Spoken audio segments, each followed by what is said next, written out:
Howdy. Welcome back to Dion Talk. This is going to be a nice short live I do on my phone with probably terrible service. But I want to make this live to respond to some of the hate that I got from a short I did recently. I made a short where I talked about if you think only rich people invest and you're not investing, then you're choosing not to be rich. It's a pretty simple concept. The idea being, I don't want people to think that you have to wait until you're wealthy and then you invest, because if you do that, you'll probably never be actually wealthy. And I just put the concept out there, and some of the comments I got were instantly blocked to the channel, so welcome to never commenting again.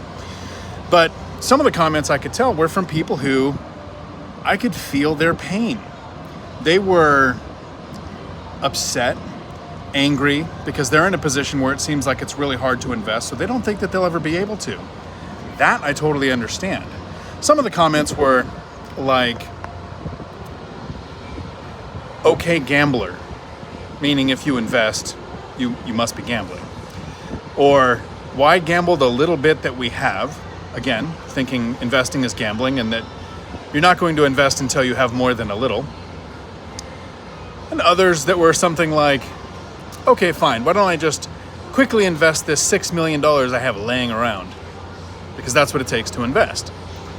And so the idea behind this short is to make people understand that it's when we're not rich that we need to learn how to invest. Because even if you all of a sudden had a lot of money, it's not like you instantly know how to manage it. It's when you become really good at managing the money when you don't have a lot that you can improve the skill as you have more. So let's take the first example of, I don't have $6 million to throw into an investment. Of course, me either.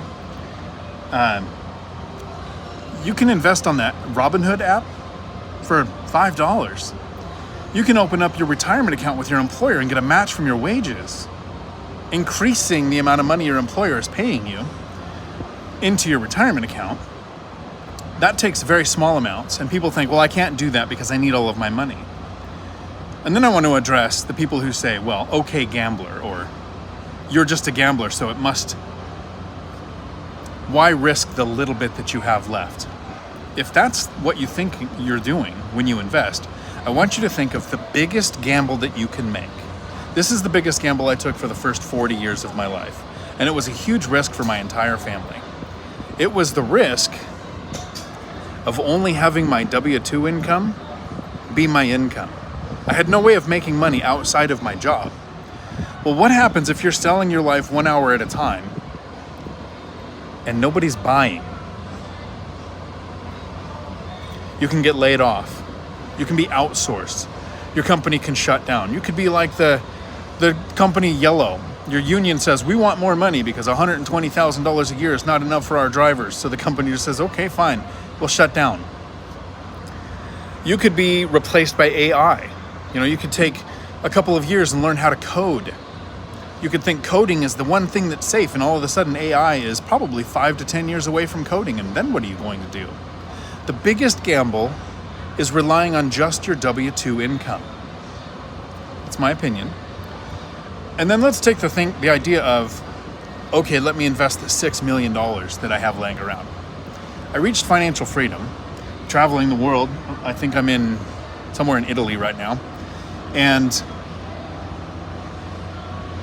a little over a decade ago, here's the position I was in. So I want you to think, if I agreed with that person, if I thought, I can't invest until I have $6 million laying around, which financially free, retired, and never have to work again in my life, I still don't have $6 million laying around. That's not the point of investing. My starting position a little over 10 years ago was I was a single parent with 3 kids that was laid off from a police department because of the 2008 housing recession. Because when there's a recession, we don't need cops anymore. I started teaching how to drive trucks at a truck driving school. My salary was $17 an hour. So my W-2 income was $17 an hour. I found out about $89,000 in bad debt in my name I didn't know existed until the divorce. So I didn't have a great starting position. If I thought, like those commenters did, that I can't invest until I have enough, or that I shouldn't gamble with the little that I have, I'd probably be in the same position. Instead, since we have to live somewhere, I chose to invest in real estate. Now, some people will invest in real estate and buy a house, and they'll think it's the biggest investment they'll ever own, which when you do that, it ends up being a liability because your house that you live in is one that you pay to live in. So instead of doing that, I house hacked. I purchased a duplex, lived in one side and rented out the other. And there are some people who say, well, obviously you can do that if you can afford to buy a duplex. In many places, duplexes cost less than a single family house. It comes down to what are you willing to do? I had to move from my house into an apartment and rent out the house for 2 years. This did a couple of things. This let me get 2 years consistent income in the new field so that lenders would lend to me. And it let me save for 2 years, but it allowed me to get rental income on my tax returns for 2 years so that lenders would look at the rental income of the other side of the duplex and my debt to income ratio so that I could get around my bad debt to income ratio because of all of the bad debt that I didn't know about. Now, did that make me financially free and all of a sudden I could just travel all over the world because I bought a duplex? No. This is a get wealthy for sure strategy, not a get rich quick scheme. It took at least a minimum 5 years to figure this out, to figure out that financial freedom was possible. And then another 5 years to reach it and retire and actually get to the point where I'm never going to have to work again. It was another 2 years after that first duplex before I bought my second one. So in 4 years, I literally made 2 choices. Buy a duplex, buy a duplex. In 4 years. So yeah, if it hurt your feelings when I said, if you think only the rich invest and you're not investing, that you're choosing not to be rich, then it should hurt your feelings because the goal is that you can start taking small steps today. Open your retirement account with your employer. Start investing in the Robinhood app and get a well-diversified index portfolio growing. Buy a house hack. Develop the skills that it takes to grow wealth, because wealth doesn't happen because you're wealthy. There's actually been 2 studies done, one by the people who wrote the book, The Millionaire Next Door. They actually did a sequel. And then there was a study done by the Dave Ramsey Group, where they studied tens of thousands of millionaires, and they found that it seemed about 12 to 14% of millionaires were inherited their money, were people who inherited it. That means, 86 to 88% of millionaires were self-made, did it on their own?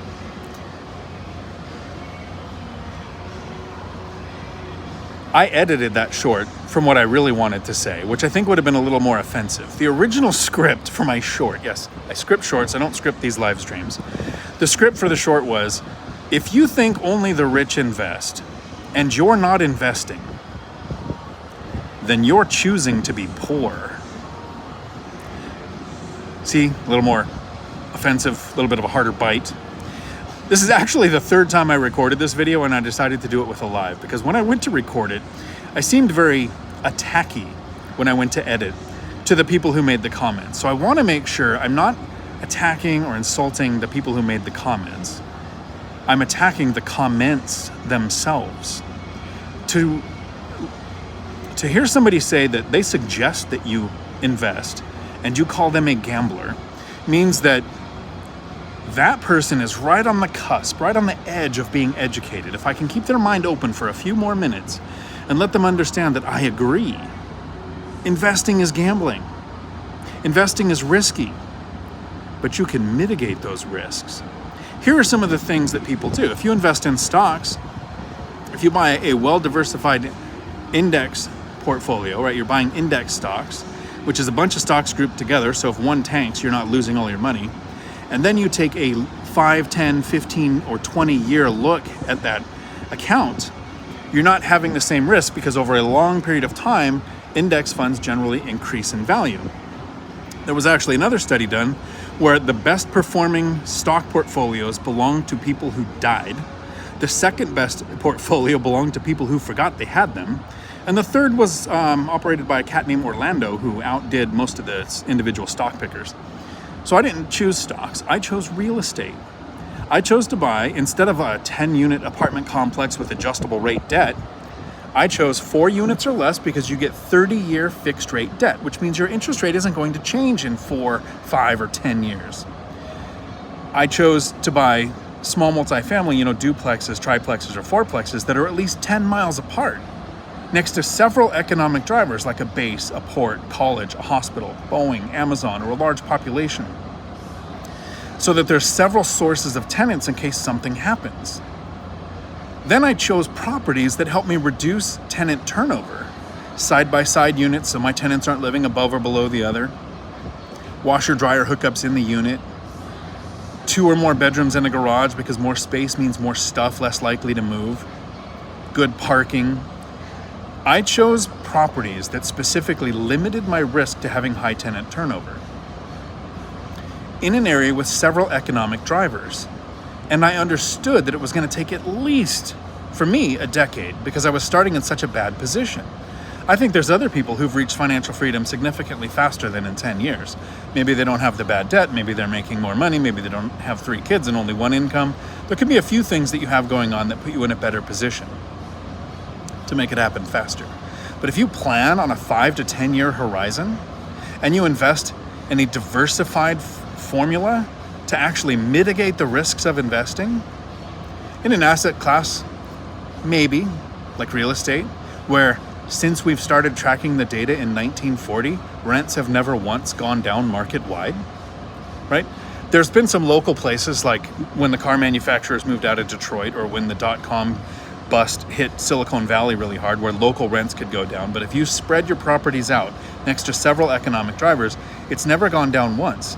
The only time it even looked like it did was in 2009 when luxury rentals went down, and they went down enough to make it look like rents came down. But in the asset class that I invest, Class C, Class B, working class rentals, even after the 2008 housing crash, rents went up because when we had millions of foreclosures every year, where do you think those people went?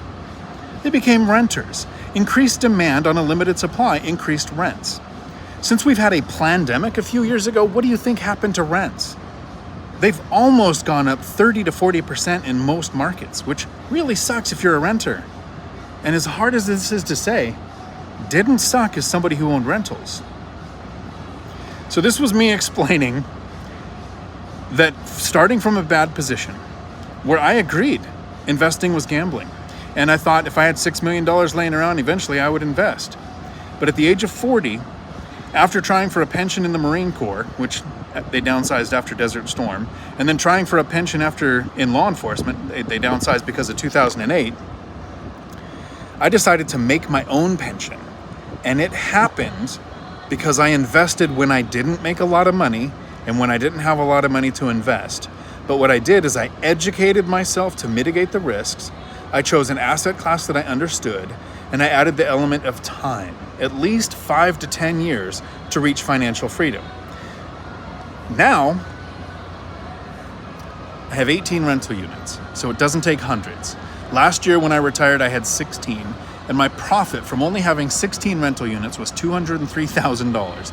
That's after paying principal, interest, taxes, insurance, after setting aside for repairs, maintenance, and vacancy, so even future repairs, to where now I can do anything I want, anytime I want. And what I'm actually doing is trying to find ways to take the time to drag some people watching this video right now, it seems like you're kicking and screaming. I'm going to drag you into financial freedom. And when I'm not on a cruise and the Wi-Fi actually works, don't pay for the Wi-Fi package on a ship. It's stupid. I do my live streams on Tuesdays, 4 p.m. Pacific, where the live streams last as long as the questions do. I will be back in the States this week and returning to my normal Tuesday, 4 p.m. Pacific, answering question live streams, trying to drag you, kicking and screaming, to the point where you can live the life that I am. Or you can go like Matt the Lumberjack Landlord, Michael Zuber, or Millennial Mike and grow a massive portfolio and create huge generational wealth, which is not what I'm doing. I wanted financial freedom because the best thing I could do for my kids financially was to take care of my older self so that they don't inherit me when I'm too old to work. And yes, as a byproduct, they're going to inherit millions. But my goal wasn't to create generational wealth. It was to create financial freedom so that I could do things like travel the Mediterranean. And when I get back, head to Thailand for a month or 3.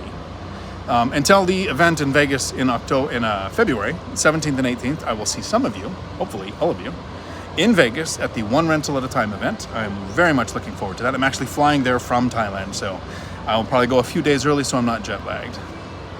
Thanks for hanging out with me on this Norwegian Viva ship in Livorno, Italy. Words are hard. And I have the drink package. I blame the water on the ship. Until my next video, thanks for coming to my Dion Talk. And I'm very sorry I get a reflection on my screen right now. All I can see is me, drunk, looking at you, talking to you. I know there was some chats. I think I saw a super chat from Dividend Dave. I appreciate that very much. I didn't get a chance to read them, but on my live streams on Tuesdays, I answer all questions. Have a week full of awesome.